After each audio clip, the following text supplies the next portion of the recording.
नमो वितरागाय। नमो अरिहंताणं। नमो अरिहंताणं। नमो सिद्धाणं। नमो सिद्धाणं। नमो आयर्याणं। नमो आयर्याणं। नमो वत्सायाणं। नमो वज्जायाणं। नमो लोये सव साहुणं। नमो लोये सव साहुणं। ऐसो पंच नमुकारो।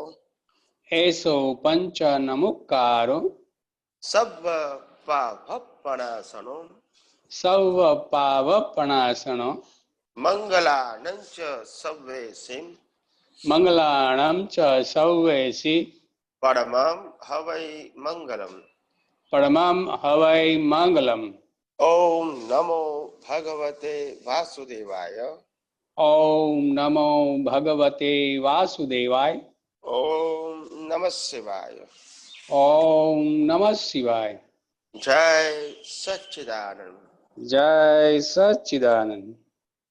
प्रत्यक्ष दादा भगवान की साक्षी में प्रत्यक्ष दादा भगवान की साक्षी में वर्तमाने महाविदय क्षेत्र में विद्यमान वर्तमाने महाविद्य क्षेत्र में विद्यमान तीर्थंकर भगवान श्री सिमंदर स्वामी को तीर्थंकर भगवान श्री सिमंदर स्वामी को अत्यंत भक्ति पूर्वक नमस्कार करता हूँ। अत्यंत भक्ति पूर्वक नमस्कार करता हूँ। वात्सल्य मूर्ति श्री दादा भगवान को वात्सल्य मूर्ति श्री दादा भगवान को अत्यंत भक्ति पूर्वक नमस्कार करता हूँ। अत्यंत भक्ति पूर्वक नमस्कार करता हूँ। 33 कोटि देवी देवताओं को 33 कोटि देवी देवताओं को अत्यंत भक्ति पूर्वक नमस्कार करता हूँ। अत्यंत भक्ति पूर्वक नमस्कार करता हूँ। वितराग शासन देवी देवताओं को वितराग शासन देवी देवताओं को अत्यंत भक्ति पूर्वक नमस्कार करता हूँ। अत्यंत भक्ति पूर्वक नमस्कार करता हूँ। निष्पक्षपाती शासन देवी देवताओं को निष्पक्षपाती शासन देवी देवताओं को अत्यंत भक्ति पूर्वक नमस्कार करता हूँ। अत्यंत भक्ति पूर्वक नमस्कार करता हूँ। इस क्षेत्र के रक्षक देवी देवताओं को इस क्षेत्र के रक्षक देवी देवताओं को अत्यंत भक्ति पूर्वक नमस्कार करता हूँ। अत्यंत भक्ति पूर्वक नमस्कार करता हूँ। समस्त ब्रह्मांड के सभी जीवों के रियल स्वरूप को समस्त ब्रह्मांड के सभी जीवों के रियल स्वरूप को अत्यंत भक्ति पूर्वक नमस्कार करता हूँ। अत्यंत भक्ति पूर्वक नमस्कार करता हूँ। जगत भर के संत पुरुषों का योग बल जगत भर के संत पुरुषों का योग बल जगत भर के सत पुरुषों का योग बल जगत भर के सत पुरुषों का योग बल और प्रगट ज्ञानी पुरुष दादा भगवान का योग बल और प्रगट ज्ञानी पुरुष दादा भगवान का योग बल समस्त विश्व का कल्याण करे कल्याण करे कल्याण करे। समस्त विश्व का कल्याण करे कल्याण करे कल्याण करे। और कल्याण करने का निमित्त बनने के और कल्याण करने का निमित्त बनने की हम सब महात्माओं को हम सब महात्माओं को परम शक्ति दे शक्ति दे शक्ति दे परम शक्ति दे शक्ति दे शक्ति दे। जगत के सभी जीव सुख और शांति प्राप्त करें। जगत के सभी जीव सुख और शांति प्राप्त करें। जगत के सभी जीव समाधान प्राप्त करें। जगत के सभी जीव समाधान प्राप्त करें। जगत के सभी जीव मुक्ति प्राप्त करें। जगत के सभी जीव मुक्ति प्राप्त करें। जगत कल्याण हो। जगत कल्याण हो। जगत कल्याण हो। जगत कल्याण हो। जगत कल्याण हो। जगत कल्याण हो। हे श्री पद्मावती माँ। हे श्री पद्मावती माँ। हे श्री चकेश्वरी माँ। हे श्री चकेश्वरी माँ। हम सब आपको अत्यंत भक्ति पूर्वक नमस्कार करके हम सब आपको अत्यंत भक्ति पूर्वक नमस्कार करके प्रार्थना करते हैं कि हम सभी महात्माओं को मोक्ष मार्ग के लिए लायक मोक्ष मार्ग के लिए लायक और सहायक संजोगों प्राप्त हो प्राप्त हो प्राप्त हो प्राप्त हो। हे श्री अम्बे माँ, हे श्री अम्बे माँ, हे श्री भद्रकाली माँ, हे श्री भद्रकाली माँ, हम सब आपको अत्यंत भक्ति पूर्वक नमस्कार करके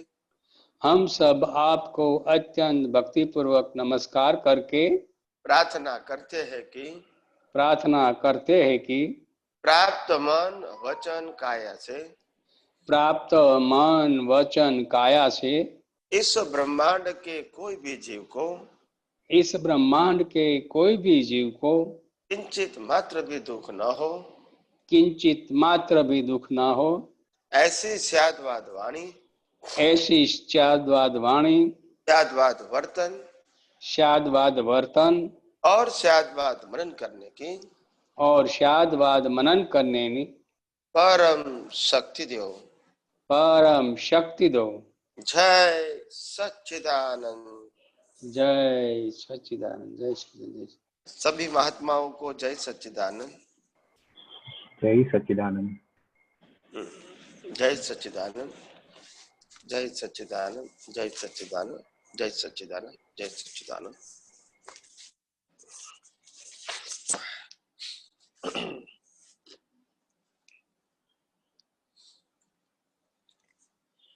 मैंने बहुत सारे लोगों को अपने जीवन में देखा कि उनके अंदर आत्मविश्वास की बहुत कमी है। मैं कुछ कर सकता हूं, मैं आगे बढ़ सकता हूं और मैं अपने लक्ष्य की ओर पहुंचने का मेरे पास सामर्थ्य है। ऐसी बातों में उनको संशय होता है कि आखिर मेरे पास शक्ति है या नहीं है। और कई लोग जब प्रत्यक्ष मिलते हैं या तो फोन पे बात करते हैं तो बातों बातों में ऐसी बात करते हैं कि इस लेवल तक पहुंचना, आगे बढ़ना हमारे लिए बहुत कठिन लगता है, दुष्कर लगता है, कभी कभी डिफिकल्ट लगता है। तो मैं उसको समझाने की कोशिश करता हूं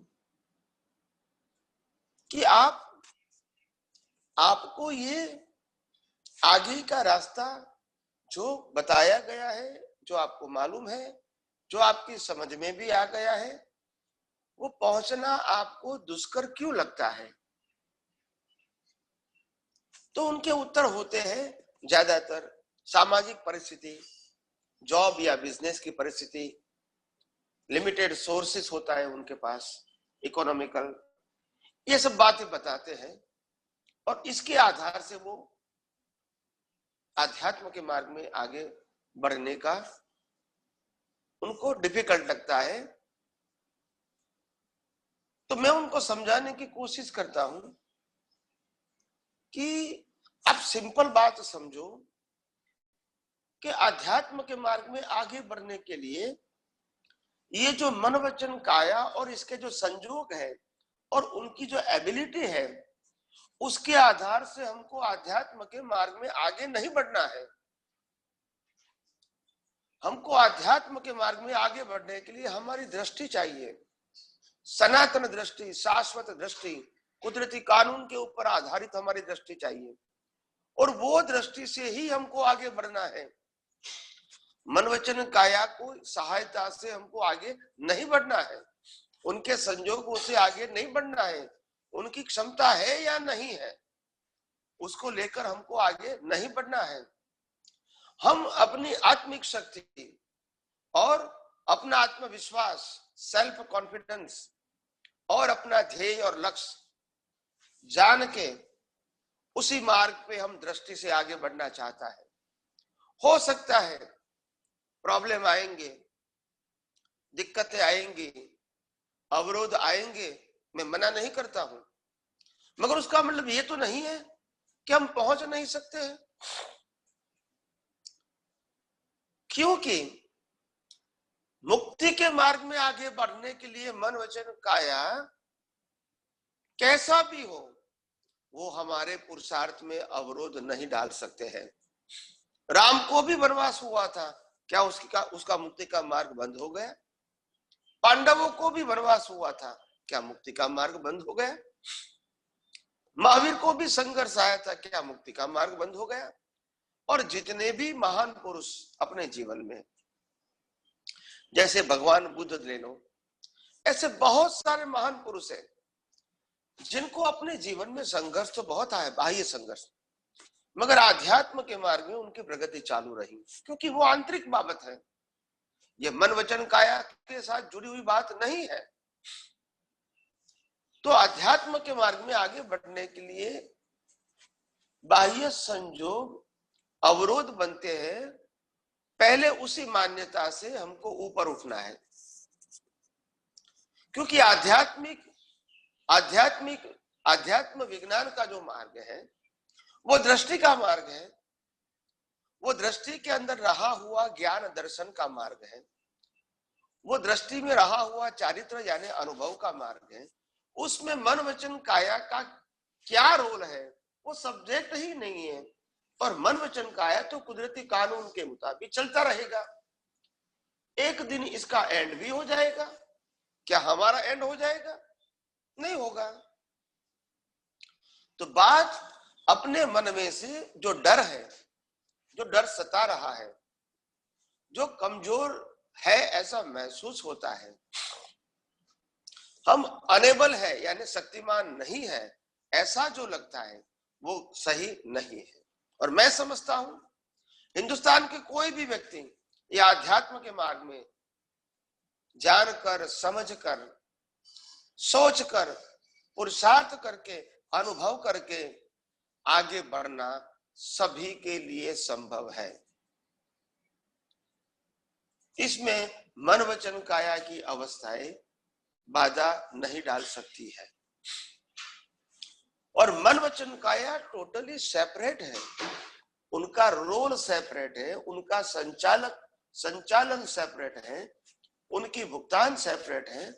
और हम बात करते हैं दृष्टि की, जो दृष्टि के अंदर ज्ञान है, दर्शन है, चारित्र है, अनुभव है, उसी के मार्ग से हमको, उसी की हेल्प को लेके हमको आगे बढ़ना है।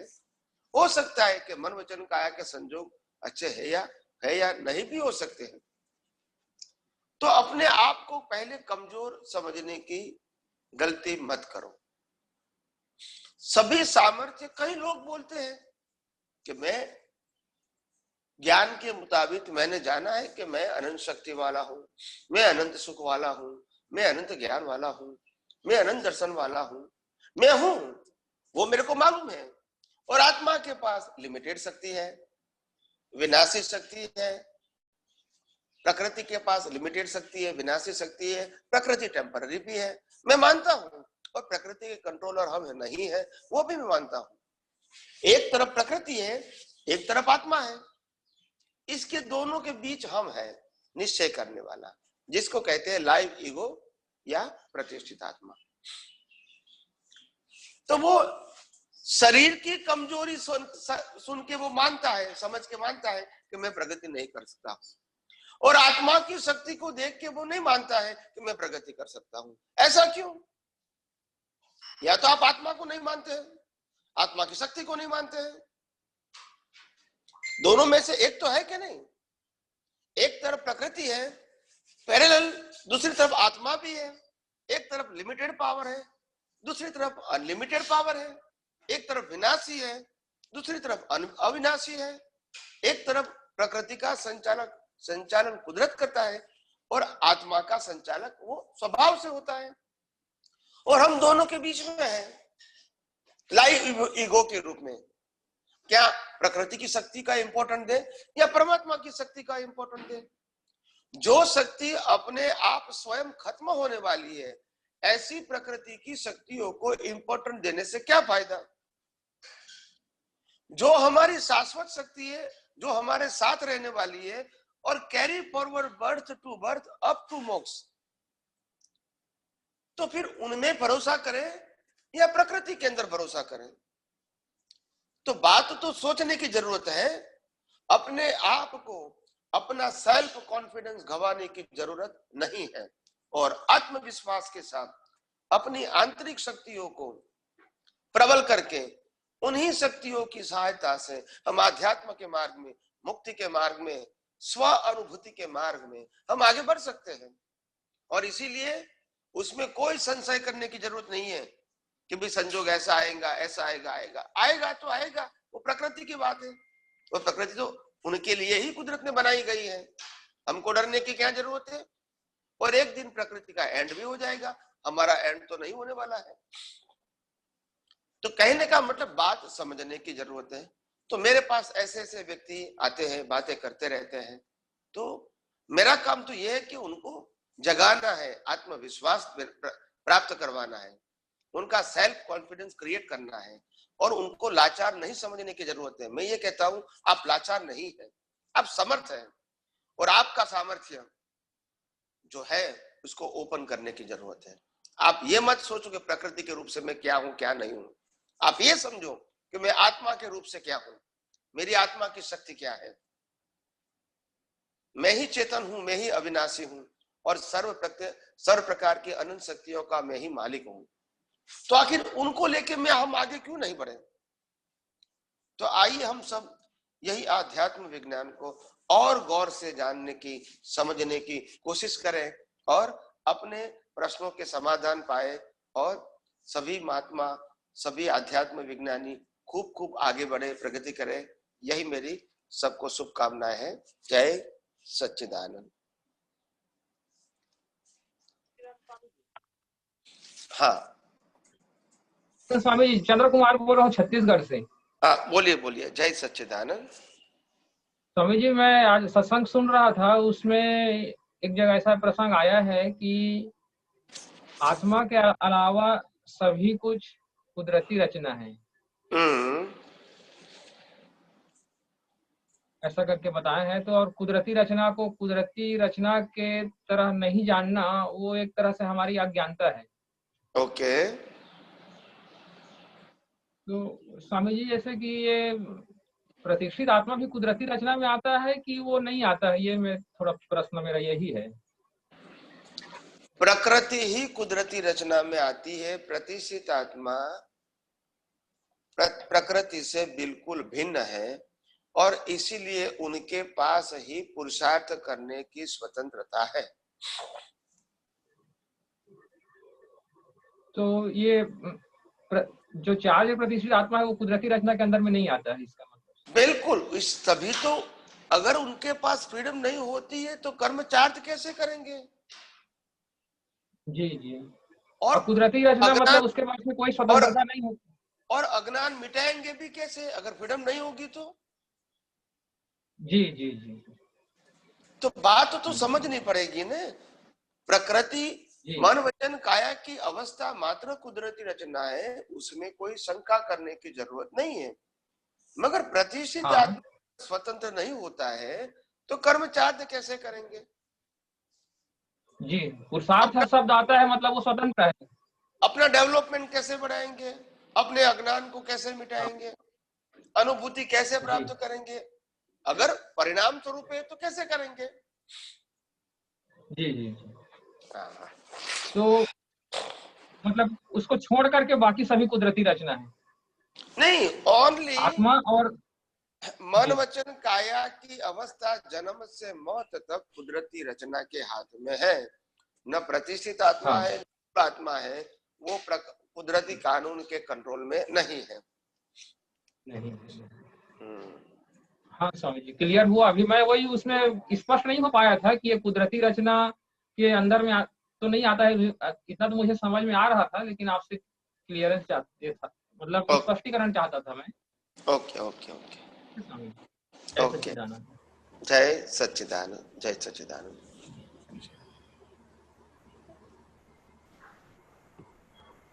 अलका मेहता जी। जय सच्चिदानंद स्वामी जी।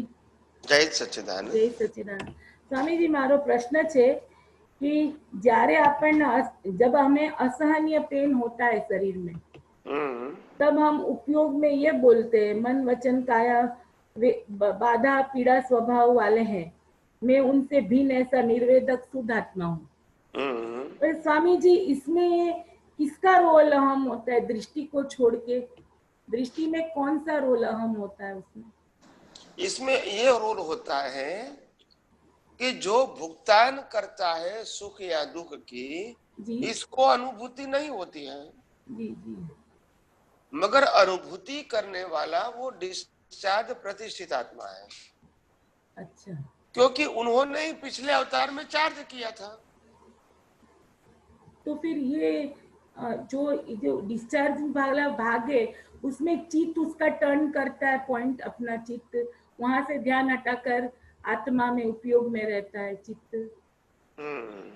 मैं ये समझ रही थी। मेरा कहने का मतलब ये है जी कि पहले डिस्चार्ज भाग का दो डिवीजन बना दो, एक मन, एक वाणी और काया, जी और दूसरा अंतस्करण जिसमें मन बुद्धि चित्त अहंकार दोनों आ गए। ये पूरे पैकेज को डिस्चार्ज बोलते हैं। जी स्वामी जी। तो पिछले अवतार का चार्ज अंतस्करण ये अवतार में डिस्चार्ज आ गया। तो उसका माध्यम क्या है कि इंद्रिय ज्ञान और प्रकृति, मगर इसको भुगतान करने वाला कौन है? डिस्चार्ज प्रतिष्ठित आत्मा। अच्छा अच्छा स्वामी। क्योंकि बिलीफ तो वो लेकर आए हैं, हाँ, कर्म उन्होंने चार्ज किया है, प्रोसेस उन्होंने किया है, राग से या द्वेष से। तो स्वामी जी जब ये अपन उपयोग चेंज करते हैं तो उस समय रोल किसका मेन होता है स्वामी जी? जैसे वो डिस्चार्ज भी भागे भले है, पर अपन को उस समय पेन से रिलीफ मिलता है, तो वह क्या चीज है स्वामी जी? वो चार्ज प्रतिष्ठित आत्मा है। चार्ज प्रतिष्ठित आत्मा से डिस्चार्ज के साथ वैसे कोई कंसर्न नहीं है। जी जी स्वामी जी। मगर अज्ञान मान्यता से वो ऐसा मान लेता है कि जो प्रकृति को हुआ वो ही मेरे को हुआ। Okay okay okay. वो अज्ञानता है। अच्छा, अज्ञानता के कारण अपने को पेन होता है और नहीं भी होता है, दोनों चीज नहीं। प्रकृति को पेन होना और वो पेन को अनुभव करना, वो प्रतिष्ठित डिस्चार्ज प्रतिष्ठित आत्मा का रोल है। जी जी स्वामी। मगर वो चार्ज प्रतिष्ठित आत्मा जो पुरुषार्थ करने वाला है उसका रोल नहीं है। ओके। फिर भी अज्ञानता के वश वो प्रकृति के साथ जुड़ जाता है, तो डिस्चार्ज वाला भाग भी अनुभव करता है और चार्ज वाला भाग भी अनुभव करता है। इसका नाम अज्ञानता। Okay okay Swami ji. अगर वह दोनों अनुभव कर लेता है तो स्वामी फिर आगे कैरी फॉरवर्ड होता है वो पेन। हाँ, और चार्ज वाला अलग रहा तो कैरी फॉरवर्ड नहीं होगा। Okay okay okay Swami ji. तो मैं क्या सोचती थी स्वामी, ये मेरा बिलीफ टूटा कि चित्त का रोल है, चित्त चेंज होता है तो सत्य में आता है चित्त, ऐसा मैं सोच रही थी इतने दिन। नहीं, तो दोनों अलग चीज है। जी स्वामी। जय सच्चिदानंद स्वामी। जय सच्चिदानंद।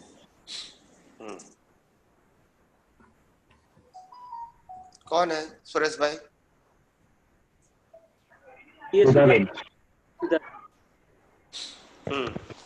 जय सच्चिदानंद स्वामी जी। कल का प्रश्न अधूरा रह गया, वो बीच में इंटरनेट का प्रॉब्लम आ गया था। Okay, carry on the question. आप रिपीट कीजिए। मैं दर्शन और ज्ञान, केवल दर्शन और ज्ञान का बारे में पूछ रही थी कि एक 100 साल का आयु में 80 साल में होगा केवल दर्शन, फिर 20 साल के वो उनका प्रतिष्ठित आत्मा काम करेगी, और उसमें आपने बीज डालने का बात केवल ज्ञान के बीज केवल दर्शन के टाइम में न हो के बाद में भी हो सकता है, उसके बारे में बोल रहे थे। वो पूछ रहे कि बाद में भी डाल सकते हैं बीज, तो उसके लिए 48 मिनट्स नहीं चाहिए। बताऊं मैं आपको, केवल दर्शन के लिए चाहिए। बताऊं मैं आपको, केवल दर्शन के लिए 48 मिनट्स। अगर आपका ये दुनिया का सनातन सत्य आपको कंप्लीटली समझ में आया, अनुभव में आ गया और उसमें कोई विकल्प या संशय नहीं रहा, तो वो आपका दर्शन केवल दर्शन में ट्रांसफर हो गया। अभी उसमें कोई कमी नहीं है। और जब केवल दर्शन हो गया तुरंत ही केवल ज्ञान का बीज होता है, तुरंत हो जाता है। हाँ, तुरंत हो जाता है। हाँ, दूसरा प्रश्न ये है कि भी अभी मानो कि केवल दर्शन के बाद आपकी लाइफ बाकी रह गई, हाँ, तो वो क्या होगा? कोई बात नहीं, वो जागृति अपने आप सहज रहेगी। आपको अभी पुरुषार्थ कर्म नहीं बनेगा, नहीं बनेगा और जागृति अपने आप रहेगी। हाँ, मगर अभी केवल ज्ञान की प्रोसेस नहीं होगी। हाँ, तो फिर बाद में क्या होगा? लास्ट बर्थ में अभी प्रतिष्ठित आत्मा की जरूरत नहीं रहेगी और माता के गर्भ में से स्पष्ट वेदन हो जाएगा, क्योंकि शरीर आत्मा दो ही रहेगा। हाँ, तो स्पष्ट वेदन हो गया तो फिर पुरुषार्थ की कोई जरूरत नहीं है। हाँ, मगर वो स्पष्ट वेदन जहां तक केवल ज्ञान की ड्यू डेट नहीं होती है वहां तक वो 48 मिनट कंटिन्यूअस नहीं रहता है। किसको नहीं रहता है समझिए? लास्ट बर्थ में अपने आप स्वयं विक्षेप आता है। इसको रखना नहीं है, स्वयं विक्षेप आता है। वो भी डिस्चार्ज ही है, डिस्चार्ज है, उसमें पुरुषार्थ की जरूरत नहीं है। Because of this is not your due date. तो ड्यू डेट नहीं होने की वजह से विक्षेप आता है, आपकी पुरुषार्थ की कमी की वजह से नहीं आता है। जैसे अगर आपको 50 साल या 45 साल की उम्र में लॉटरी की टिकट लगनी है और आपको 10 करोड़ रुपया मिलना है 45 साल की उम्र में, तो अभी आपका जन्म हो गया, आपने पढ़ाई शुरू कर दिया, पढ़ाई खत्म कर दिया, जॉब शुरू कर दिया, परिवार के साथ जीवन जीना शुरू कर दिया और पैसा इतना नहीं है जितना हमारी अपेक्षा है। तो दिक्कतें आती रहती हैं, आती रहेगी क्योंकि हमारी हम क्या कहेंगे, हमारी डिमांड ज्यादा है और डिमांड हमारे पास कम है। मगर जिस दिन आपका ड्यू डेट आएगा 45 इयर्स के एज पर, वो आपको सीधा 10 करोड़ दे देंगे। तो मतलब आपने 10 करोड़ के लिए पुरुषार्थ नहीं किया है, वो ड्यू डेट की वजह से अभी तक नहीं मिला। ऐसे केवल ज्ञान आपकी अज्ञानता की वजह से नहीं होता है, ऐसा नहीं है, ड्यू डेट की वजह से नहीं होता है, ड्यू डेट की वजह से। और जब आपकी ड्यू डेट आ जाएगी तो अपने आप 48 मिनट उसको केवल ज्ञान की स्थिति रहेगी और बाद में परमानेंट रहेगी। इसमें पुरुषार्थ की जरूरत नहीं है। जहां तक केवल दर्शन है वहां तक पुरुषार्थ की आवश्यकता है, केवल ज्ञान में पुरुषार्थ की आवश्यकता नहीं है। और इसीलिए मैंने बार बार कहा है, लास्ट बर्थ में माता के गर्भ से निर्वाण तक सब ऑटो मोड है। कोई जगह पुरुषार्थ है नहीं, कोई प्रकार का नहीं है। इसका मतलब केवल दर्शन तक पुरुषार्थ है, तभी 48 मिनट्स का वही कंप्लीट होने के बाद केवल ज्ञान का भी बीज वही उसी टाइम पड़ जाएगा। फिर उसका विक्षेप आता है, तो विक्षेप का मीनिंग क्या है? वो विक्षेप केवल दर्शन तक ही आ जाता है, केवल दर्शन के बाद नहीं होता है। नहीं, जिसको भी विक्षेप आते हैं वो केवल दर्शन से पहले ही आते हैं। एक बार आप 12th में चले गए, यानी सायक समकित हो गया, सायक समकित इज इक्वल टू केवल दर्शन। उसके बाद वो कभी वापिस नहीं आता है और इसको पुरुषार्थ भी नहीं है और प्रतिष्ठित आत्मा की भी जरूरत नहीं है। तो फिर विक्षेप आना न आना, पुरुषार्थ करना, चूक जाना, ये सब सब्जेक्ट केवल दर्शन के बाद समाप्त हो गया। समझ में आया? अभी केवल दर्शन में हम 6 तत्व या कुदरती रचना जब देखते हैं, तभी शुद्धात्मा भी आ जाता है, तो हम शुद्धात्मा को फिर से अलग जागृति में रखने की जरूरत है, या ये 6 तत्वों में ही आ जाएगा कुदरती रचना में? वो तो कुदरती रचना में आ जाएगा। तो वो मैं अपने शुद्धात्मा हूँ, ये कुदरती रचना है, ऐसे दो करने की जरूरत है? बिल्कुल नहीं, वो अपने स्वरूप में रहेगा और बाकी के 5 तत्व की अवस्थाएं उनको दिखती रहेगी। और वो भी स्वाभाविक रूप से, उनको भी पुरुषार्थ की जरूरत नहीं होती है केवल दर्शन के बाद। और एक प्रश्न है स्वामी जी, अभी कलयुग में 7 नरक में 4 नरक बंद है, ऐसे बोलते हैं कि सिर्फ 3 नरक ओपन है, तो स्वर्ग में भी ऐसे होगा कि 7 नरक में 6 नरक से स्वर्ग में बंद होगा, वो भी ऐसे ही? स्वर्ग के अंदर भी 3 देवलोक तक चालू है, 1st, 2nd एंड 3rd, और 4th में एक्सेप्शनल लोग जाते हैं। और 5, 6 तो टोटल क्लोज है। मगर 4थे में एक्सेप्शनल जीव जाते हैं। तो ये क्यों है? क्योंकि हमारे पास इतने नेगेटिव एंड पॉजिटिव कर्म करने की क्षमता नहीं है कलयुग के जीवों में, इसीलिए बंद है। अभी आप पहले स्टार्टिंग में बोल रहे थे कि मन वचन काया है या कुछ भी हमको बाधा नहीं, ज्ञान उपयोग करने के लिए बाधा नहीं आएगा, लेकिन अब हम समझते तो बुद्धि से है, बुद्धि में ज्ञान को समझ के बाद में प्रतिष्ठित आत्मा प्रतिष्ठित चार्ज बुद्धि पकड़ के वो यूज करेगी। अभी ये नॉलेज जो है ये डिस्चार्ज बुद्धि में है अभी का। थोड़े लोगों को ऐसे बीमारी आ जाता है कि भूलने की बीमारी आ जाता है, सब कुछ भूल जाते हैं लोग, ऐसे कुछ आ गए तो कैसे यूज कर पाएंगे? बताऊं मैं आपको, ये जो विज्ञान मिलता है वो प्रकृति के माध्यम से, जो लाइव प्रतिष्ठित आत्मा है वो ग्रहण करता है।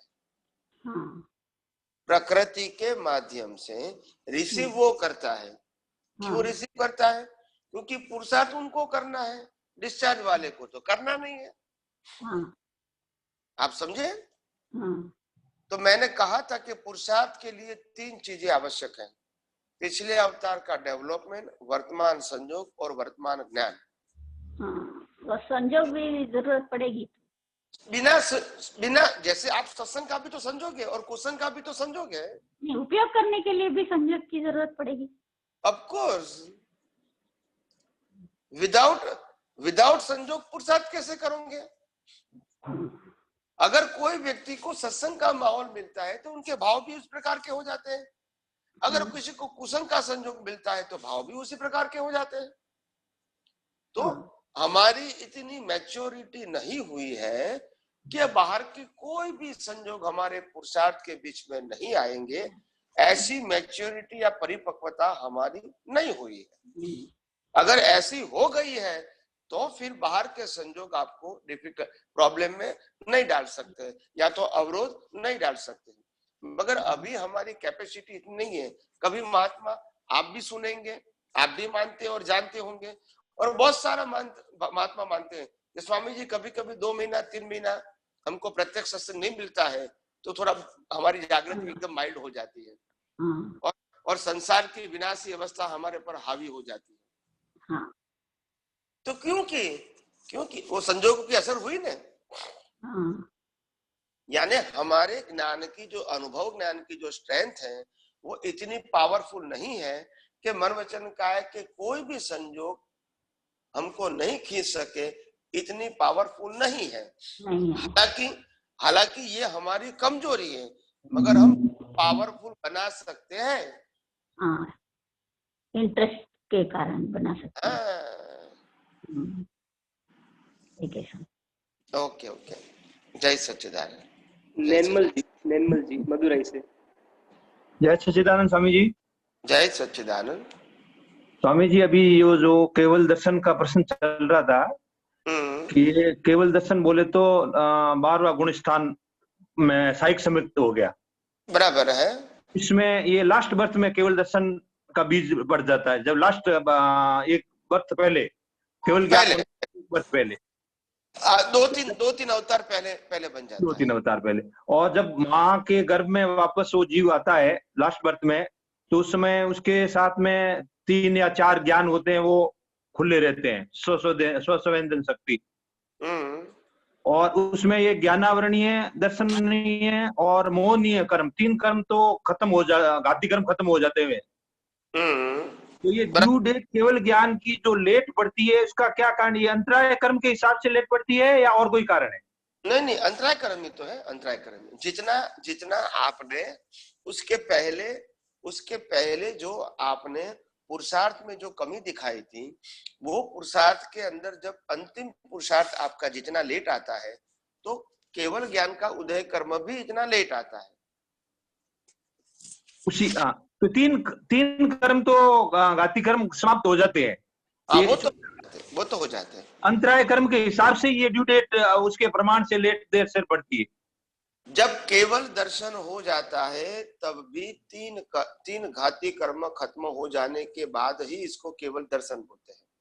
अच्छा, वो तो फर्स्ट बर्थ में, उससे पहले वाले बर्थ में तीनों का घाती कर्म समाप्त हो जाते हैं, खत्म हो जाते हैं ना।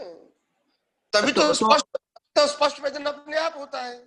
तो लास्ट बर्थ में एक कर्म बाकी रहता है, अंतराय कर्म बाकी रहता है। और बाकी जो अघाती कर्म 4 है, वो तो ऐसे उनके साथ में रहेंगे जब तक उदय है, जब तक वो तो परिणाम स्वरूप रहेंगे।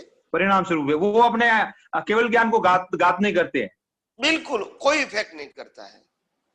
अच्छा, सिर्फ अंतराय कर्म एक बाकी रह गया लास्ट कर्म में, बाकी मतलब नहीं। और आज मैंने शुरुआत में मैंने सत्संग किया ने कि वैसे भी अपने पुरुषार्थ में मन वचन काया की कोई भी क्रिया बाधा नहीं डाल सकती है। बराबर। अध्यात्म के मार्ग में आगे बढ़ने के लिए मन वचन काया की कोई भी क्रिया हमारे पुरुषार्थ में बाधा नहीं डाल सकती है, मगर हमारी कमजोरी की वजह से, या तो हम सही तरह विज्ञान को नहीं जानने की वजह से, हमको ऐसा लगता है कि इतने सारे कर्म के भारे संयोग है, तो हम कैसे आध्यात्म के मार्ग में प्रगति कर सकते हैं। ये हमारी सोच सही नहीं है। बराबर। कोई भी लोग के अंदर मन वचन काया कि हम आध्यात्म के मार्ग में तो आगे बढ़ सकते हैं, क्योंकि आध्यात्म मार्ग वो दृष्टि का मार्ग है और मन वचन काया का मार्ग वो कर्म की भुगतान का मार्ग है। दोनों से कोई कंसल्ट है ही नहीं। ये 48 मिनट्स का जो गिनती है कि भाई 48 मिनट्स तक एक ही कंटिन्यूटी में आत्म स्वभाव में रहना है, इसी से संबंधित है। 1 सेकंड के लिए भी परभाव में या स्वभाव से बाहर नहीं जाना, उसी से संबंधित है। 48 मिनट करेक्ट उसमें रहना, तो वो केवल दर्शन पक्का हो जाता है। सही समझ 100%। बस वही समझना। जय सच्चिदानंद। जय सच्चिदानंद। जय सच्चिदानंद। अभी जो ये आप बोलते हो ना कभी कभी कि ये कलयुग है, तो उसमें इतने भारी कर्म भी नहीं है, इसलिए ये सब नरक बंद है। तो उसको इस तरह से भी समझ लेते हैं कि हमारे कर्म भी इतने पेंडिंग नहीं है, इसलिए हम ये काल में है। तो उससे मानो आप बोलते हो कि जो पुराना है उतना ही अपना पेंडिंग है, मतलब इतना भारी कर्म अभी हमारा बाकी है ही नहीं, तभी तो हम है। तो अभी क्या समझ सकते हैं, जैसा आप बोलते हो कि केवल ज्ञान का बीज होता है, वैसे हमारा केवल दर्शन शुरू हो गया है, लेकिन कितने बर्थ में खत्म होगा वो कुछ समझ सकते हैं उसमें? नहीं, वो तो अपने पुरुषार्थ, जो चीज पुरुषार्थ के ऊपर आधार है और वो इंडिविजुअल है, इसको कैसे बता सकेंगे उसको? जैसा अभी हमारा नया कर्म है, वो तो कोई जो आता है उसमें जो हमारी 50 रह गई उतना ही कैरी फॉरवर्ड होगा। तो इतना तो बोल सकते हैं ना कि भी ये केवल दर्शन का जो मेहनत है और जो भी प्रोसीजर हमको खत्म करना है, वो अभी ज्यादा से ज्यादा 2 या 3 या कम से कम उतना कुछ पैरेलल तक तो जा सकते हैं ना सोचने में। नहीं, मैं समझ सकता हूँ, मगर कितना टाइम लगेगा वो तो इंडिविजुअली पुरुषार्थ के ऊपर डिपेंड है, मैं ये कहना चाहता हूँ। हाँ, वो अच्छा, इसमें मैं टाइम लिमिट कैसे बता सकता हूँ? हाँ वो भी है। केवल ज्ञान जो है, केवल ज्ञान का अगर बीज पड़ गया है तो तीर्थंकर बता सकते हैं कि आपका कितना भाव होगा अभी। बराबर है। मगर केवल दर्शन नहीं हुआ है तो हम कैसे बताएंगे कि आपका पुरुषार्थ कहाँ तक चलेगा, क्योंकि वो तो आपके ऊपर डिपेंड है ना। अभी सर हमारी देखो मिक्स प्रकृति हो गई, कभी कभी आत्मा में रहते हैं, कभी कभी प्रकृति की ओर खींच जाते हैं। अब जैसे कोई हमारा एक एग्जाम्पल लेते हैं कि कुछ बनता है, चलता है, तो मानो ये प्रकृति से ऊपर का है, आत्मा में नहीं रह पाते हम, तो मानो हम लोग उसको भी यही ज्ञान के साथ अप्लाई करते हैं कि भाई आज ये इच्छा हुई कि चलो 5 माला करते हैं, को ये शक्ति मिल जाए, उसको भी हम प्रकृति का स्वभाव ही गिनते हैं कि ये जयेश भाई को दिल किया, उसने किया। क्योंकि पेरेंट्स जो आपने कही बात, वो तो गुड़ रहती ही रहती है। उसमें दिक्कत क्या होती है, जैसे मानो वो काम बन गया, फिर अपने को आभार मानने का भी दिल नहीं करता है कि भाई वो तो था तो हो गया, और किया वो भी प्रकृति का, हुआ वो भी प्रकृति, उसने हेल्प किया वो भी प्रकृति। क्योंकि आपने अभी हमको क्या है पूरा सस्पेंस बता दिया, मानो किसी देव को अपने प्रार्थना की है, किसी को प्रार्थना की है, तो आज तक तो ये समझते थे कि भाई इन्होंने किया, तो कम से कम व्यवहार से दिल करता था कि भाई उसकी याचना कर सकते थे। अभी ये भी हुआ है और ये काम भी होता है, तो उसको प्रोग्रेस समझे या कुछ और फेरफार करना है? नहीं, प्रोग्रेस का मतलब धीरे धीरे आप सभी प्रकार की लाचारी या हैंडीकैप से मुक्त हो रहे हैं, ये विज्ञान को समझ कर। बिल्कुल। और आध्यात्म मार्ग में मुक्तता पहली कंडीशन है, निर्भयता पहली कंडीशन है, अभयता पहली कंडीशन है, तभी आप आगे बढ़ सकते हो। आप बंधन के साथ, हैंडीकैप के साथ, डिपेंडेंट रहने के साथ आप आध्यात्म के मार्ग में आगे नहीं बढ़ सकते। रिस्पेक्ट सभी को करना है, रिस्पेक्ट का सवाल नहीं है, हैंडीकैप नहीं होना है वो बड़ी बात है। कभी कभी दिल यही करता है कि चलो यार इतना बड़ा काम कर लिया, भले व्यवहार से हुआ, अपने नसीब में था तो उनके हाथों लिखना था तो होना था तो हो गया, लेकिन कहीं ना कहीं फिर चलो व्यवहार से मान लेते कि भाई हो गया मत। प्रकृति को किसी का आभार मानना है व्यवहार से तो ठीक बात है। मैं अपने ज्ञान दर्शन की बात, ज्ञान दर्शन में वो हिलता ही नहीं है ना, वो वही बता रहा है कि उसने किया नहीं है, आपकी तकदीर में था और उनके द्वारा होना था, इसके लिए हुआ। तो क्या है वो रिस्पेक्ट की कहीं ना कहीं दिल नहीं करता है कि अब रिस्पेक्ट क्या करना? नहीं, वो तो व्यवहार की बात है ना, रिस्पेक्ट करना वो तो व्यवहार की बात है। मैं दर्शन की बात नहीं करता हूँ, मैं व्यवहार की बात करता हूँ। जी जी। ज्ञान दर्शन वो दृष्टि की बात है, और वाणी से और वर्तन से जो कुछ करना है वो व्यवहार है। कि जैसे कोई व्यक्ति ने किसी को हेल्प किया है तो मैं उसको कहूंगा धन्यवाद आपका, आपने ये हेल्प किया तो मेरा काम हो गया। तो ये प्रकृति की बात है, उसमें प्रतिष्ठित आत्मा बीच में नहीं आना चाहिए। और एक सर मेरे को पक्का आराम से समझा दो कि जैसे हमारा गोल है कि भाई हमको मोक्ष में ही जाना है, बराबर है, और मैं ये जो आप बताते हो ना कभी कभी ये पुण्यानुबंधी पुण्य, मतलब हमको सिंपल सा एक मानव जन्म लेके जो भी कर्म है वो निकाल के यही हमारा गोल है। उसमें जो बड़ी मात्रा में देवलोक जाना, किसी और का काम करना, वो ड्यूटी नहीं करना है। तो उसके लिए जागृति में हम क्या रखे कि वहां नहीं जाओ, क्योंकि वहां तो बहुत सालों तक किसी और का काम करना है, किसी जैसे देवलोक में है, तो वो अपना गोल नहीं है और उसमें जाने का दिल नहीं। तो उसको अभी जो टेक्निकल हमारा में सोचने में क्या रखेगी वो बंद नहीं पड़ जाए।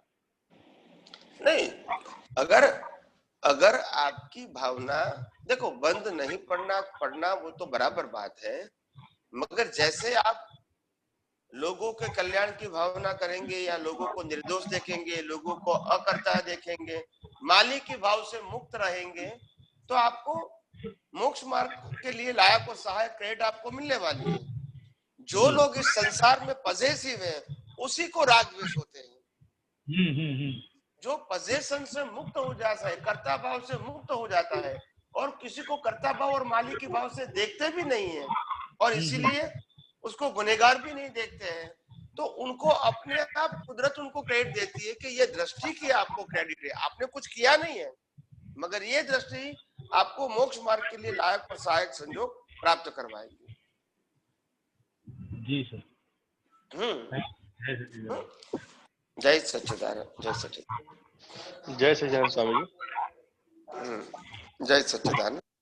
जैसे कि मैं सुन रहा हूँ कि केवल ज्ञान केवल दर्शन के बारे में, हालांकि उसकी जानकारी अभी मुझे उतना नहीं है, फिर भी 48 मिनट जो भी इस तरह के मतलब बातें हो रहे हैं, तो ये क्या है और क्या इसी जन्म में वो 48 मिनट अगर आत्मा में ध्यान रखे तो क्या केवल दर्शन या केवल ज्ञान का बीज पड़ सकता है इसी जन्म में? नहीं, इसी जन्म में नहीं पड़ता है, इसी जन्म में नहीं पढ़ सकता है, इतनी क्षमता नहीं है। केवल ज्ञान की तो सवाल ही नहीं है, मगर केवल दर्शन में हम बहुत हाई लेवल तक यानी 95% से प्लस हम जा सकते हैं। 48 मिनट किसका ध्यान करना रहता है? ध्यान करना नहीं होता है, अपने शुद्धात्मा में लक्ष्य, शुद्धात्मा में अभी तो शुद्धात्मा की बात नहीं है, शुद्धात्मा का लक्ष्य में रख के ये कुदरती कानून को जब कानून के रूप में 48 रूप में आपने देख लिया, मतलब उसके लिए न मैं करता हूं, न वो करता है, न और कोई करता है, न मैं मालिक हूं, न वो मालिक है, न और कोई मालिक है, यानी कर्ता भाव मालिक की भाव खत्म हो गया। इससे राग द्वेष खत्म हो गए, भीख और भय खत्म हो गए और आत्मा की खुमारी आपकी बढ़ गई। तो ऐसा ध्यान आपको 48 मिनट रहेगा तो वो केवल दर्शन में 100% ट्रांसफर हो जाएगा। जी, तो वही जो आपने बताया था 15 मिनट के लिए मेडिटेशन करने के लिए आत्मा का ध्यान करते, तो क्या इसी मेडिटेशन को अगर 48 मिनट तक करें तो क्या हो सकता है? हो सकता है, मगर अभी हमारी इतनी क्षमता नहीं है कि 48 मिनट हम इसी प्रकार से कुदरती रचना को 100% कुदरती रचना ही समझे, इतनी क्षमता हमारी नहीं है, हमारी दृष्टि में वो क्षमता नहीं है। तो इसीलिए पहले मैच्योर होने की जरूरत है और इसीलिए मैंने अभ्यास के लिए बताया कि आप कम से कम 15 मिनट मेडिटेशन करो अभ्यास के रूप में। भले 15 मिनट में आपको 2 मिनट रहता है, 5 मिनट रहता है, कोई बात नहीं, पर ऐसे ही आपकी प्रगति होगी ना। जी जी। तो इसीलिए प्रैक्टिस के रूप में मैंने आपको सबको बताया। ओके, जय सच्चिदानंद। जय सच्चिदानंद, सच्चिदानंद। नीलू सोलंकी।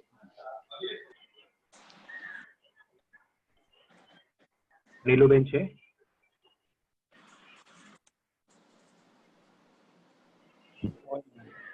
जय सच्चिदानंद गुरुजी। जय सच्चिदानंद। सुख सादा गुरुजी। जी जी जी।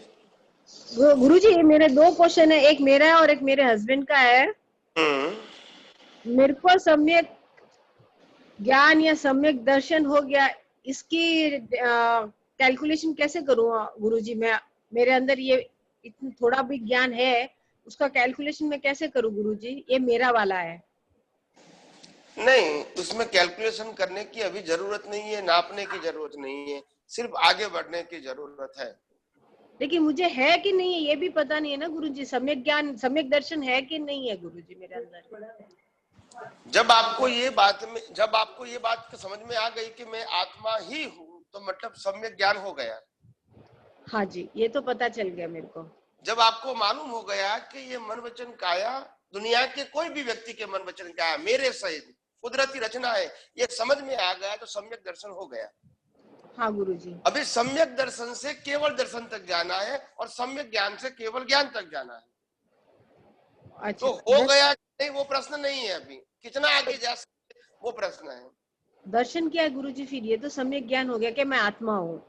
मैं आत्मा हूँ, चेतन अविनाशी और सभी प्रकार की अनंत शक्तियों वाला मैं आत्मा हूँ, वो समझ में आ गया, वो सम्यक ज्ञान है।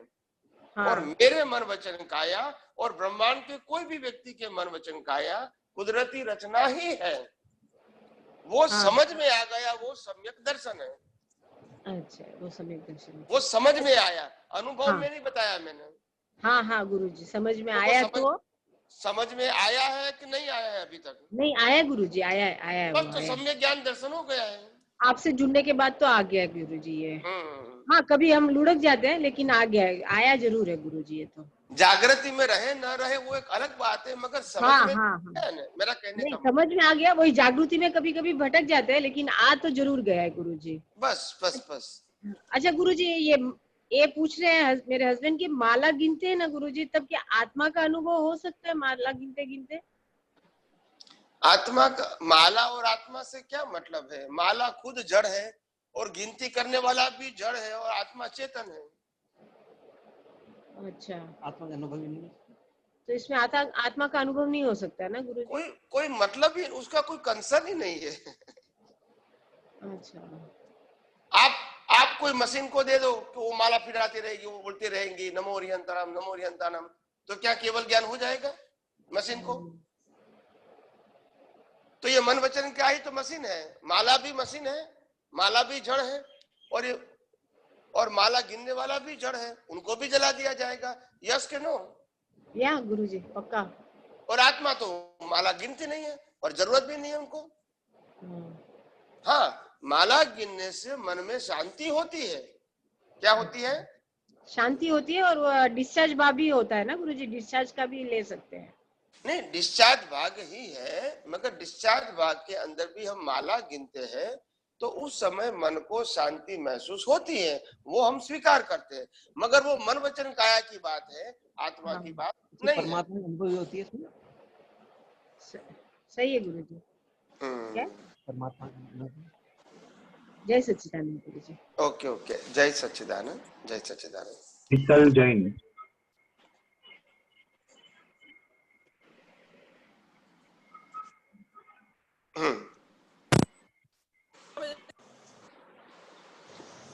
जय सच्चिदानंद। जय सच्चिदानंद। स्वामी जी, तप और तपस्या, उसमें क्या अंतर है? क्या बताया, रिपीट कीजिए प्लीज। तप एक तो अपन तप करते हैं और एक तपस्या होती है, उसमें क्या अंतर है दोनों में? तप और तपस्या।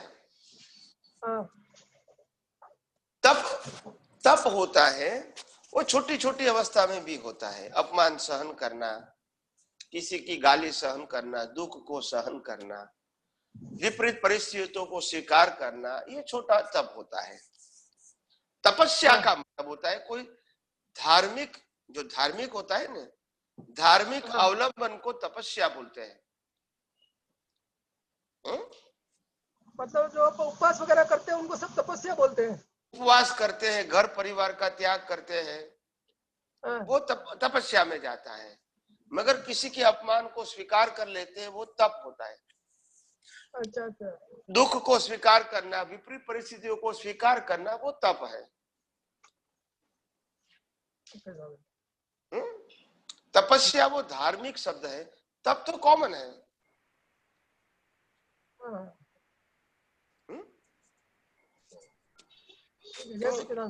क्यों ऐसा प्रश्न करना पड़ा? नहीं, वो फर्क वो समझ में आ रहा, तप क्या और तपस्या क्या है। बहुत बार सुनते हैं कि ये तप और तपस्या है, तो तपस्या क्या और तप क्या है वो थोड़ा समझ में आए तो अब अभी तक कोई साधु साध्वी ने आपको उत्तर नहीं दिया?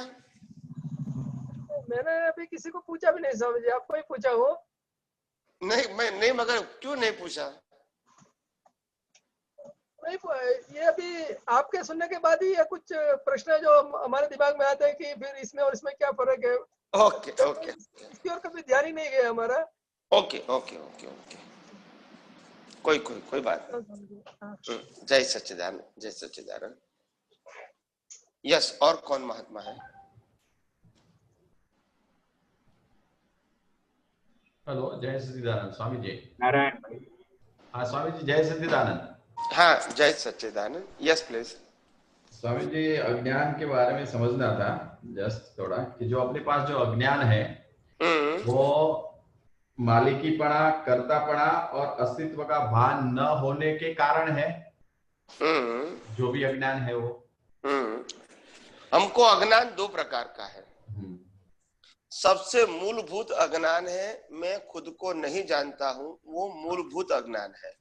बराबर। और वो अज्ञान होने के नाते फिर ये मन वचन काया के साथ जुड़ा हुआ मिथ्या ज्ञान, मिथ्या दर्शन और मोहनीय कर्म का अज्ञान पक्का हो गया, ये न जानने से। ये न जानने से।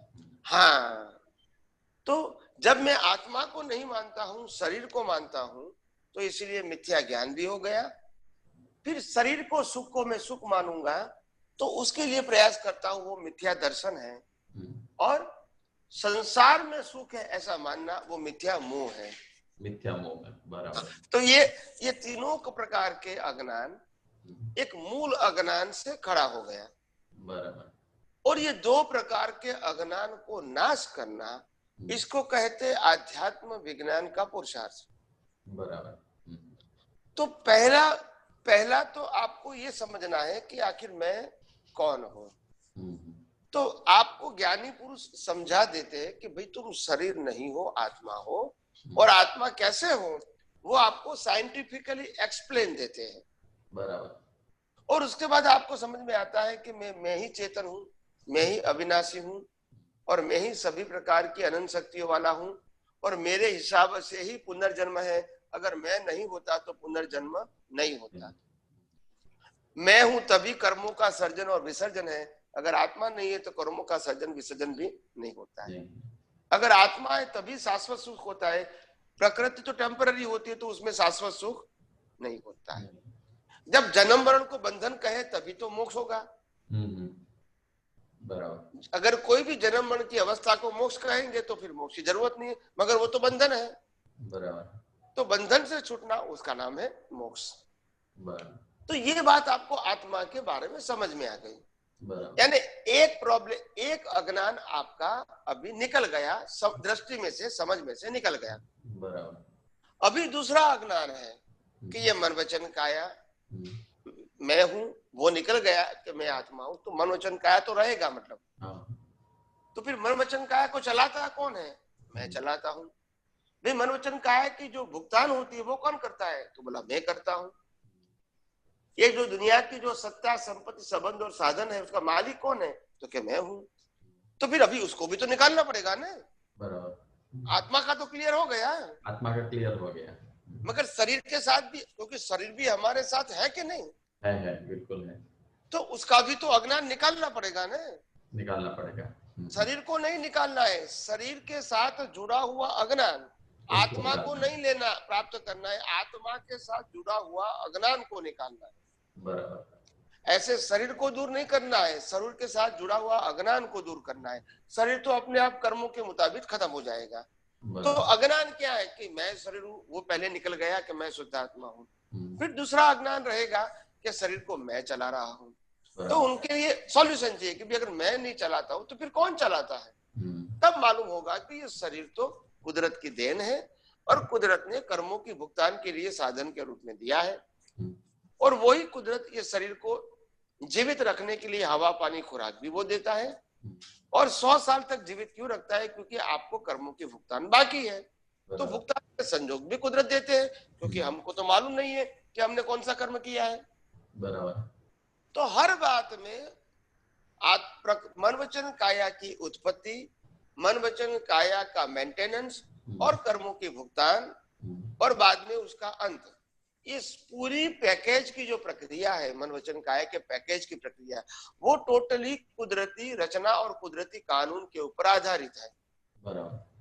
तो मेरे मन वचन काया नहीं, ब्रह्मांड के सभी व्यक्तियों के मन वचन काया यही प्रिंसिपल से काम करते हैं। बराबर।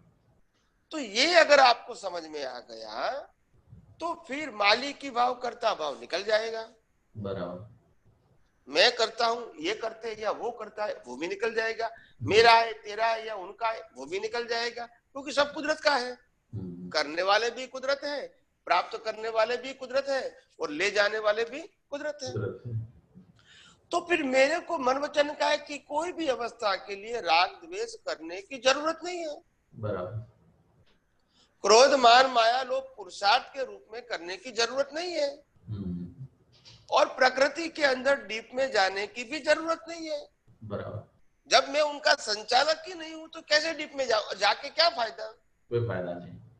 तो इसीलिए मैंने सिंपल साइंस बताया कि पहले आप अपने आप को जान लो और बाद में प्रकृति का संचालन कैसे होता है वो कुदरती कानून और कुदरती रचना के आधार से आप जान लो।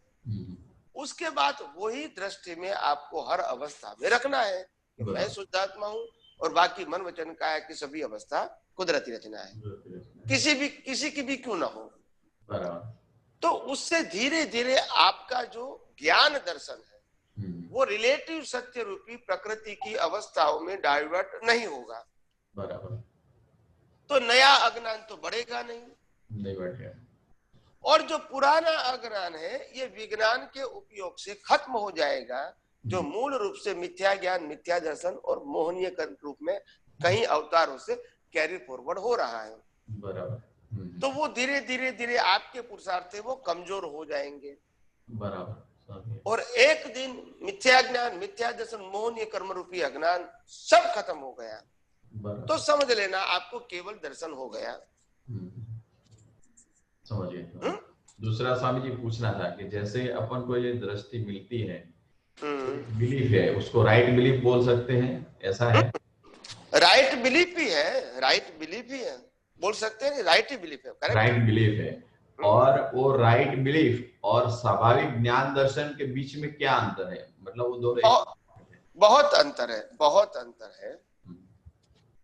देखो आप सिंपल बात समझ लो, आपको अहमदाबाद से बंबई जाना है, बराबर, और आप गलती से, क्योंकि आपके पास कोई ज्ञान नहीं है, सिर्फ चलने का ज्ञान है, तो आप चलते हैं दिल्ली की ओर, पहुंचना है अहमदाबाद से बंबई, मगर आप चल रहे हैं अहमदाबाद से दिल्ली की ओर, क्योंकि आपके पास ज्ञान नहीं है। बराबर।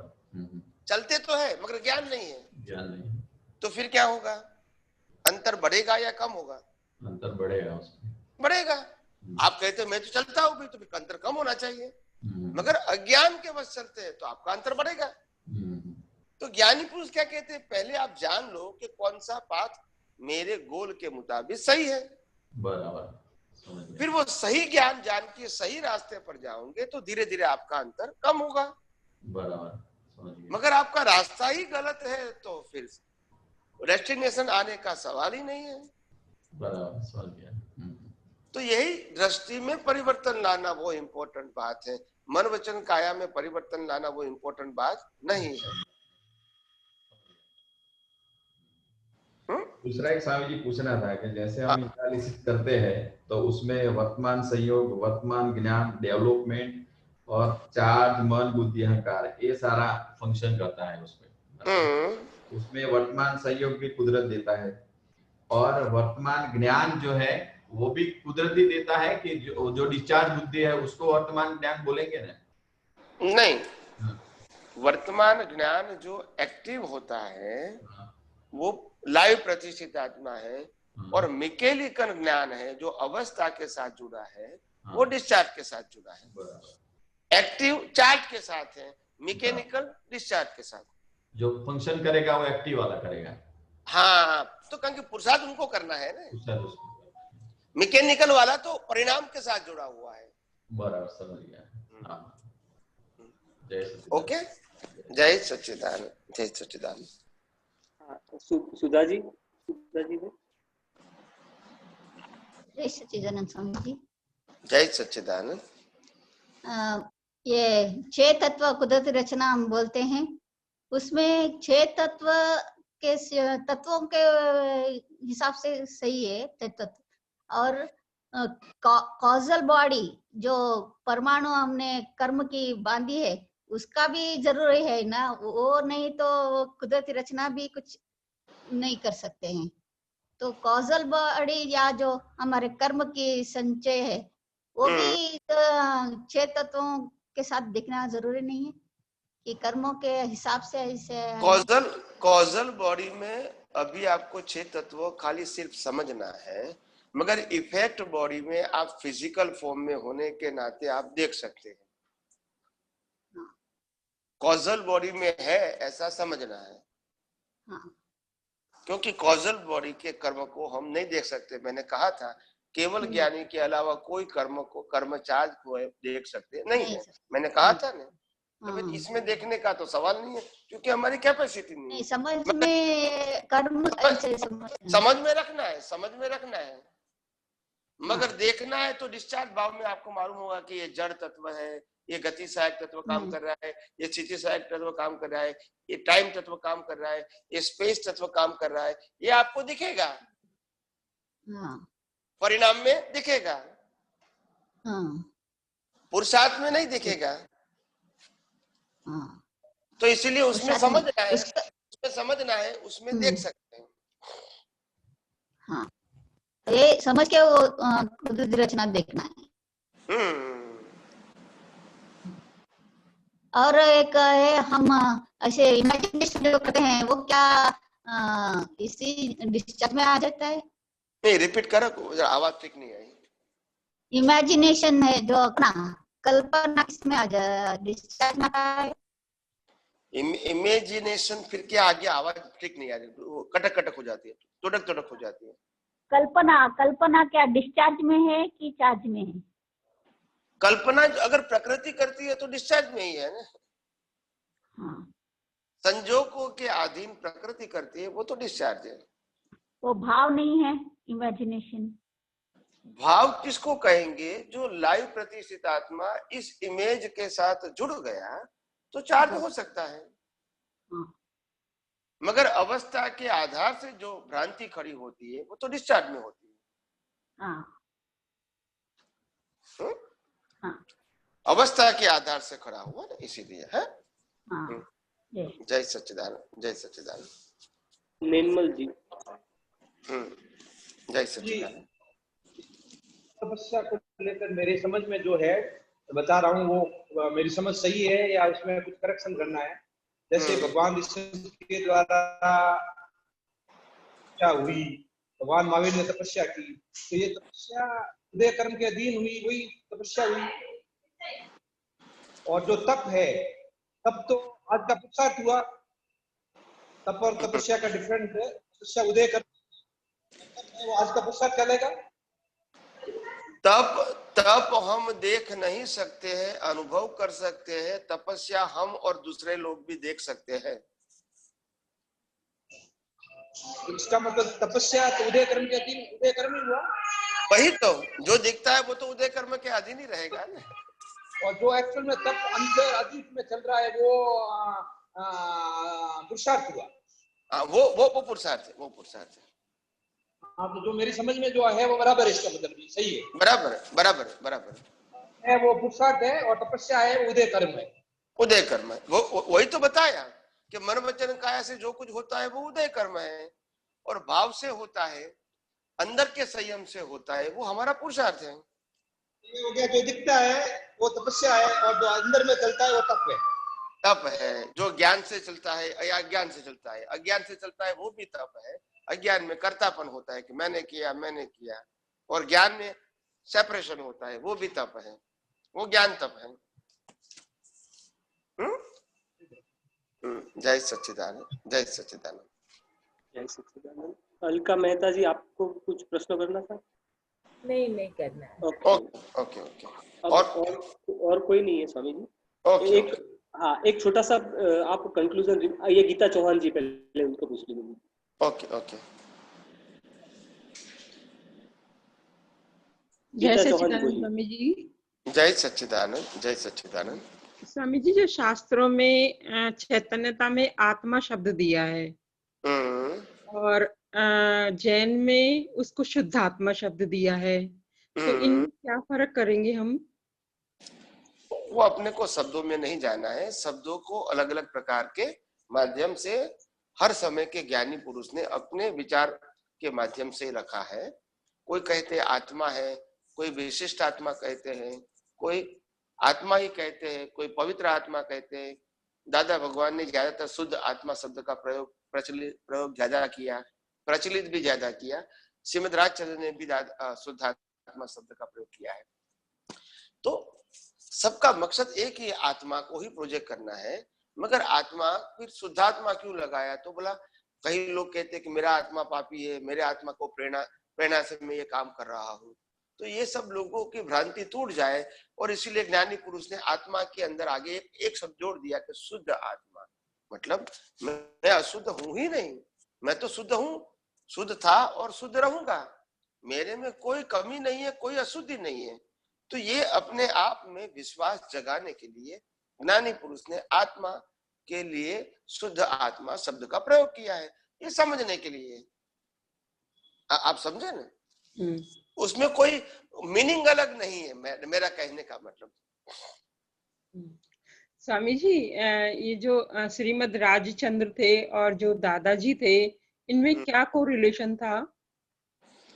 वैसे कोई प्रत्यक्ष रूप से तो कोई रिलेशन नहीं था, क्योंकि उनका देहांत, श्रीमद राजचंद्र का देहांत हो जाने के बाद कई सालों के बाद उनका जन्म हुआ था। तो वैसे तो कोई कनेक्शन था नहीं, कोई फैमिली कनेक्शन ऐसा कुछ नहीं था, मगर लोग अपनी भावनाओं के मुताबिक वो बता सकते हैं कि श्रीमद राजचंद्र के ही ये अवतार है, ऐसा वो बोल सकते हैं। हमारे पास कोई ऑथेंटिक साइंटिफिक प्रूफ नहीं है। स्वामी जी, जो श्रीमद राजचंद्र जी ने जब आत्मा, शुद्ध आत्मा शब्द को बोला था, तो उन्होंने तो तप के द्वारा जाना था, तप किया था, तपस्या किया था, ऐसा कहीं मैंने पढ़ा सुना था। उनका ज्ञान तप था, ज्ञान तप था, तब ज्ञान तप था, ज्ञान तप था। तब उन्होंने बोला कि तुम चैतन्य स्वरूप शुद्ध आत्मा हो। और दादाजी को वो बट नेचुरल प्रकट हुआ था, उसमें क्या फर्क था? किसी को बट नेचुरल नहीं होता है, लास्ट बर्थ में बट नेचुरल बोलते हैं। अगले अवतारों में तो बहुत मेहनत किया है। अभी ये अवतार में हमको माता पिता मिला तो हम बट नेचुरल नहीं बोलेंगे? क्या हमने कोई मेहनत किया इस अवतार में? नहीं। भाई बहन के लिए मेहनत किया? नहीं। तो उसको बट नेचुरल नहीं बोल सकते? नहीं। बट नेचुरल का मतलब क्या होता है? आपने इसी बर्थ में बिना कुछ पुरुषार्थ या मेहनत किया आपको मिला, इसको बट नेचुरल बोलेंगे। मगर पहले तो किया होगा तभी तो आज रिजल्ट आएगा ना। तो बट नेचुरल का मतलब कोई ऐसे कुछ लगाने की जरूरत नहीं है, पहले तो मेहनत किया ही करना ही पड़ता है, तभी रिजल्ट के रूप में लास्ट बर्थ में जो आएगा इसको बट नेचुरल बोलेंगे। जैसे महावीर को केवल ज्ञान हुआ तो इसको बट नेचुरल बोलेंगे, क्योंकि उस अवतार में उन्होंने पुरुषार्थ नहीं किया था, मगर आगे तो किया होगा ना। तो हर बातों को, हर शब्दों को अपने स्टैंडर्ड फॉर्म में जानने की कोशिश करोगे तो आपको कोई अतिशयोक्ति नहीं लगेगी। ठीक है स्वामी जी। और कोई प्रश्न है? नहीं स्वामी जी, ठीक है। ओके ओके, जय सच्चिदानंद, जय सच्चिदानंद। अभी प्रार्थना बुला देते हैं। हे अंतर्यामी परमात्मा, हे अंतर्यामी परमात्मा, आप हर एक जीव के अंदर विराजमान है। आप हर एक जीव के अंदर विराजमान है। वैसे मुझ में भी विराजमान है। वैसे मुझ में भी विराजमान है। आपका स्वरूप, आपका स्वरूप वो ही मेरा स्वरूप है। वो ही मेरा स्वरूप है। मेरा स्वरूप, मेरा स्वरूप शुद्ध आत्मा है। शुद्ध आत्मा है। हे शुद्धात्मा भगवान, हे शुद्धात्मा भगवान, मैं आपको अभेद भाव से, मैं आपको अभेद भाव से अत्यंत भक्ति पूर्वक, अत्यंत भक्ति पूर्वक नमस्कार करता हूँ। नमस्कार करता हूँ। अज्ञानता के वश, अज्ञानता के वश मैंने जो जो दोष किए हैं, मैंने जो जो दोष किए हैं, वो सभी दोषों को, वो सभी दोषों को आपके समक्ष, आपके समक्ष जाहिर करता हूँ, जाहिर करता हूँ। उनके लिए, उनके लिए हृदय से क्षमा याचना चाहता हूँ। क्षमा याचना चाहता हूँ। हे प्रभु, हे प्रभु, मुझे क्षमा करे, क्षमा करे, क्षमा करे। मुझे क्षमा करे, क्षमा करे, क्षमा करे। और बार बार ऐसी गलतियां न करूं, और बार बार ऐसी गलतियां न करूं। ऐसी आप मुझे शक्ति प्रदान करें। ऐसी आप मुझे शक्ति प्रदान करें। हे शुद्धात्मा भगवान, हे शुद्धात्मा भगवान, आप ऐसी कृपा करें कि, आप ऐसी कृपा करें कि हम में से भेदभाव निकल जाए, हम में से भेदभाव निकल जाए और अभेद स्वरूप प्राप्त हो, और अभेद स्वरूप प्राप्त हो। आप और हम अभेद भाव से तन्मयाकार रहे। जय सच्चिदानंद। जय सच्चिदानंद। जय श्री जय